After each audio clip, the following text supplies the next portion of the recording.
Welcome to a very special interview show of the Prode. Today, it's my pleasure to have Major General Dr. Rajan Kochhar sir on our show. Sir is here with us to discuss the latest Afghanistan situation and the Taliban issue in detail, and he will be sharing his kind thoughts. Thank you so much, General Sir, for taking out the time and speaking to us, and a very warm welcome to the Prode. Thank you very much, Ritwij. Sir, I would like to start by asking, how do you see the US exit from Afghanistan, and what are your thoughts on this? See, it was not much of a surprise for the world when it was announced that the United States was exiting Afghanistan, because the grounds for these were being prepared from 2014 onwards. If you would have been observing from 2014 onwards, the thinning out of forces in Afghanistan started. And with that process, a tentative date was announced by Trump. Subsequently, after the elections, when Biden came, he followed the decision taken by the Trump administration. And why he followed 3-4 reasons are there. The first reason is that over the last 20 years, there have been far too many casualties of the US soldiers in the region of approximately 2,500 plus, and more than 20,000 wounded. And there was a backlash from the public in the elections, in which it became a manifesto point for both the candidates to announce this policy of withdrawal from Afghanistan. That was the first reason. The second was the kind of financial expenditure what the United States was incurring. It was almost $2 trillion US dollars since the time they came into Afghanistan. They had pumped in almost 800 billion US dollars into the development of the Afghanistan army, as also 85 billion US dollars in training every year. So a large number of resources were actually getting into it. But the third and the most important reason was, you see, the change of the geopolitical situation. The menace of China was rearing its head, and especially in the last about 2-3 years, China was exerting itself a bit more than required in the South China Sea, and also moving into the Indo-Pacific. And therefore, the United States, as you would have noticed, also started thinning down its forces from the Middle East. It started moving its warships, its navy, its land forces away from the Middle East and positioning them in the Pacific Ocean. Similarly, it wanted to do with Afghanistan, and last reason was that they realized that they were not going to win this war. In the last 20 years, I do not see any great reason of rejoicing for the US forces, because they have not been able to contain the Taliban. The Taliban started growing in strength. Pakistan was actively supporting Taliban. The US was not able to influence Pakistan because the Chinese influence was predominant in Pakistan now, and Pakistan started tilting towards China and less towards the US. So all these factors combined, I feel, was the reason for the US withdrawal from Afghanistan. Okay, sir. So why is it so that US departed in such a hurry? Like they could have, done the whole process in phases. Why is it so that they departed in such a hurry? See, there are a couple of reasons. Whenever a military starts depleting its strength, it happens over a period of time. So it is to the public, it may seem that it was done in a hurry, but it was not done in a hurry. Because right from 2014 onwards, there was a incremental decrease of forces. If you remember, at one point of time, there were more than 1 lakh US troops in Afghanistan. And from 2014 onwards, it came down to say around 15,000, 12,000 troops. And slowly, in the current year, it was less than 10,000 troops. So the US has been, you see, any occupation force, if it wants to remain in a country, why should it start depleting its resources in that country? Knowing fully well that the opposition or the adversary is getting stronger by the day. And there were certain policies which the US followed, which actually backfired in Afghanistan. That is a matter of a separate debate. Okay. So how do you decode the rise of the Islamic Emirates of Afghanistan, popularly known as Taliban?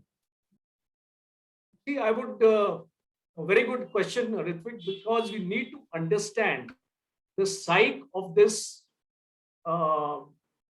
outfit known as the Taliban. In Pashto, Taliban means student, and in Arabic, it means two students. So basically, if you see the origin of the movement, it started taking the young blood or the young generation or the students into its fold in the form of madrasas, where they were given Islamic training on Islam, on the Islamic laws, and they were more or less very rigid in their understanding of these Islamic laws. So this movement started way back. Taliban came into existence only in 1994, but this movement started way back, and it got translated into a force called Mujahideen, which Ziaul Haq actually used to fight against Russia. So at that point of time, the United States also supported Mujahideen in terms of financial, in terms of their equipment, weapons in kind, and to ensure that Russia leaves Afghanistan.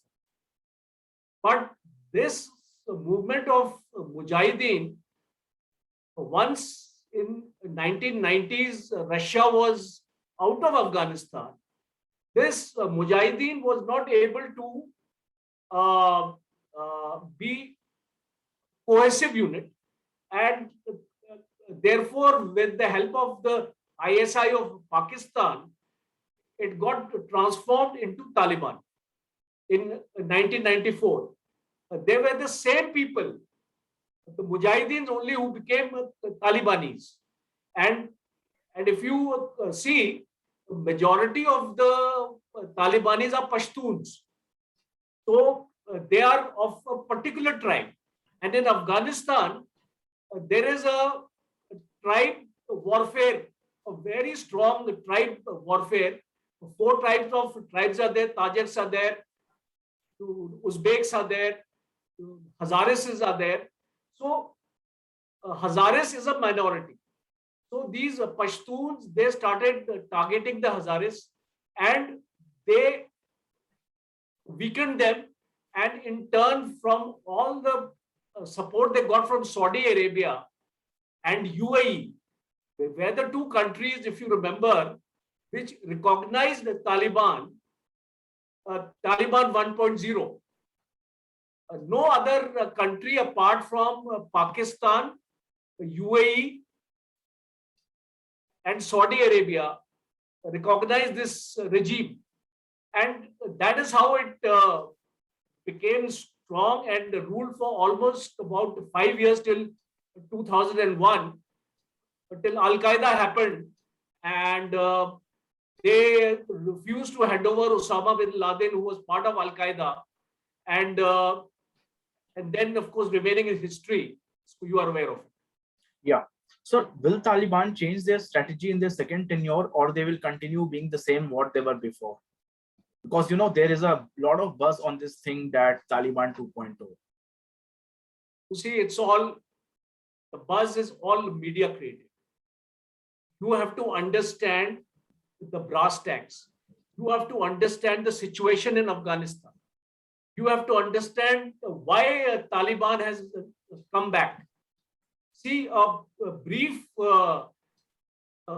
expose I will give you of the situation. In Afghanistan, only 20% of people voted in 2019. A majority did not vote because they were disillusioned with the Afghanistan government. And the reason was that Afghanistan government was the most corrupt government. Money was not reaching the people. Development was at a very, very slow pace. And the Taliban took advantage of these extraneous factors and started influencing the population through a social media campaign and otherwise. And if you would have seen in many of the areas where the fighting has taken place, a large number of population has also supported the Talibanis. Now, what is happening is Taliban 1.0 and 2.0, the difference is that this Taliban leadership has certain well-educated and liberal people also as part of their leadership. These people signed the peace accord with the United States in Doha, stating that they would not resort to victimization, not destroy any property in Afghanistan, and also work for the development of the country. And most important, no kind of terrorism will be encouraged on its soil. But you cannot wipe out the fact that the Taliban has used the help of all these terrorist organizations like Al Qaeda and ISIS to fight the NATO forces as well as fight the Afghanistan army. So to expect them to straight away delineate themselves from these terrorist outfits, it won't be possible. We have to give them time. And the signals which are emanating from Afghanistan right now are not very encouraging, because you see already more than a dozen killings have already taken place. People are being executed. Women are being troubled. So all these things are happening, but I feel that we need to give them some time, because the Taliban of today recognizes that survival is based on world opinion. The funds have been frozen by the IMF. Yeah. The US has stopped the aid, and all these things are not coming to them. So they have to walk the talk, because unless they walk the talk, this economic aid will not resume.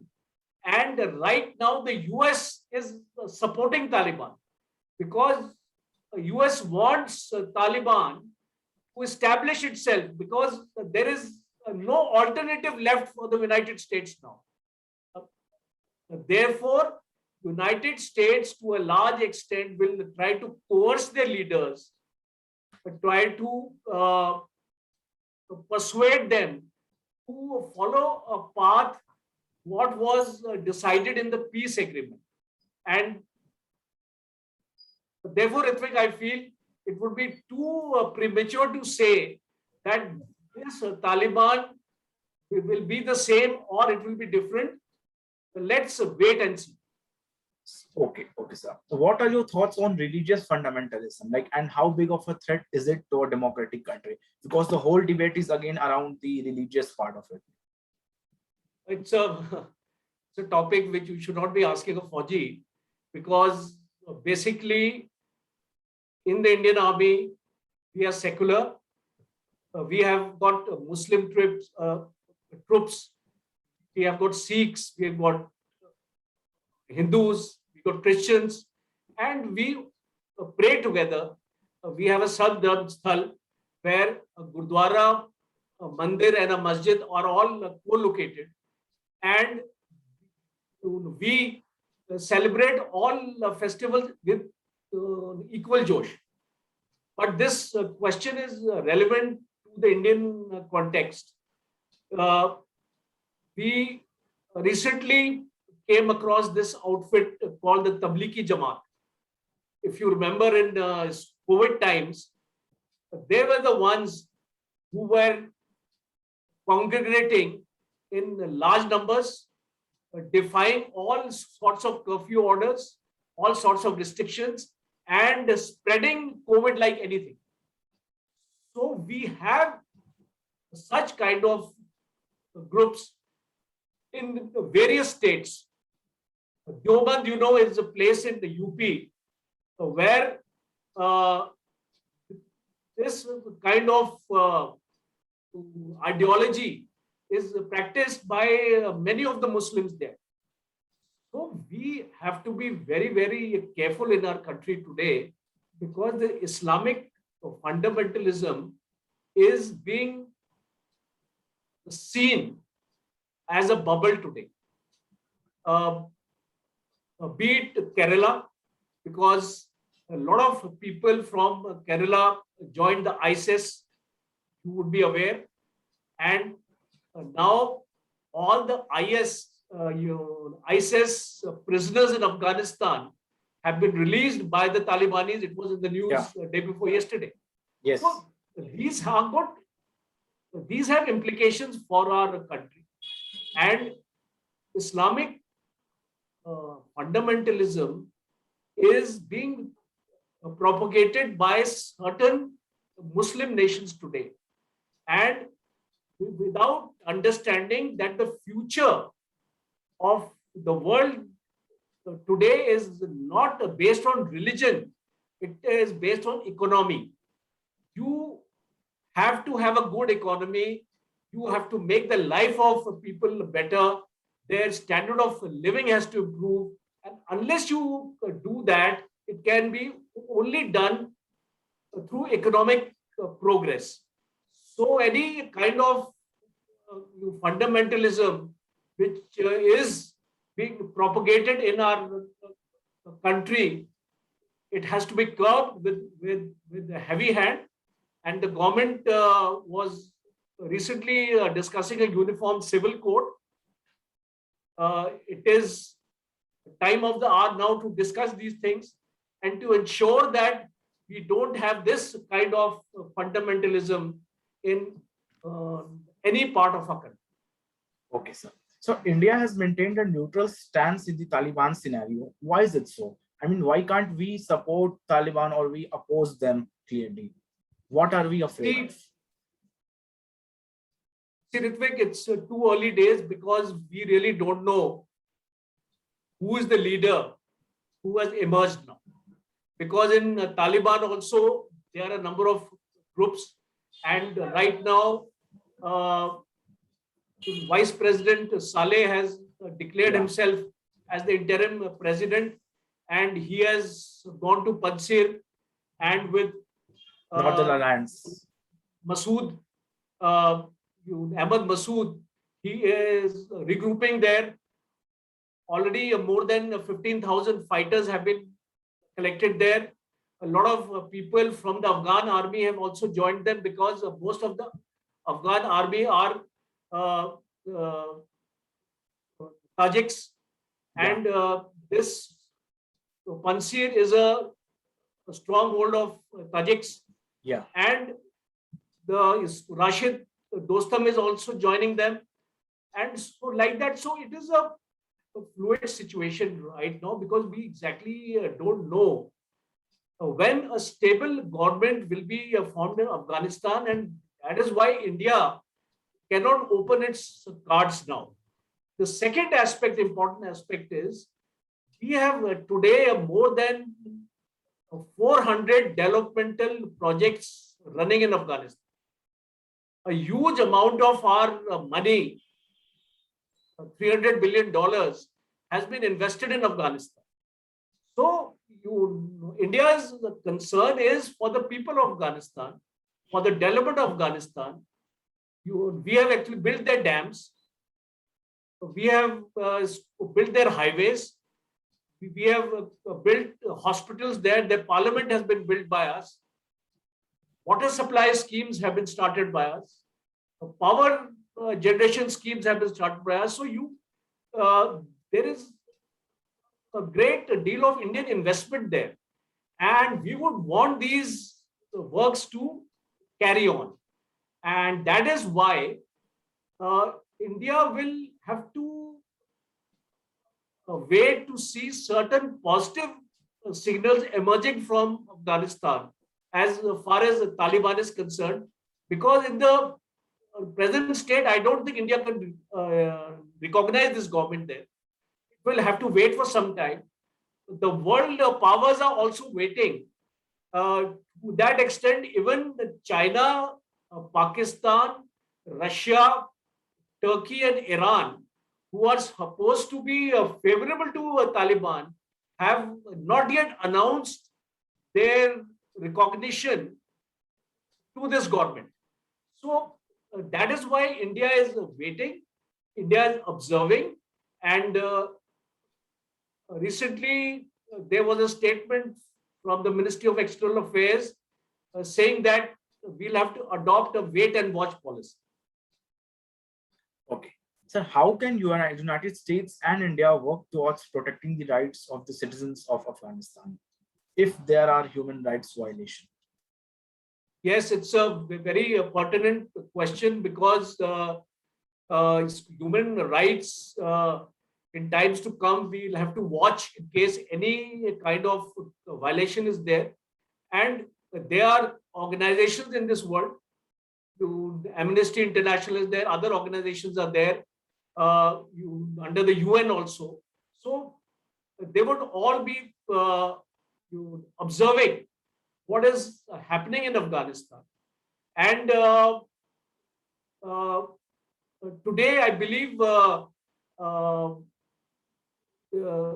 Jai Shankar, who's our MEA minister, he has had a long discussion with the US Secretary of State, and they discussed the entire developments in Afghanistan. And in times to come, since we are a part of the Quad also, and we have a strategic agreement with the US, and mind you, with Afghanistan also, we have a strategic partnership agreement. But now with the new dispensation coming into play, I don't know how many agreements will be there or not. But as far as the United States is concerned, certainly both India and the United States will get together and will ensure that no human rights violations take place in Afghanistan. Okay. Thank you so much, General Saab, for insight for your insightful views. I hope my audience will like the show and will get a complete analysis on this topic. Thank you so much for taking out the time. Thank you very much, Ritwij. It was a pleasure to be a part of your show. All the best to you. Jai Hind. Jai Hind, sir. Thank you.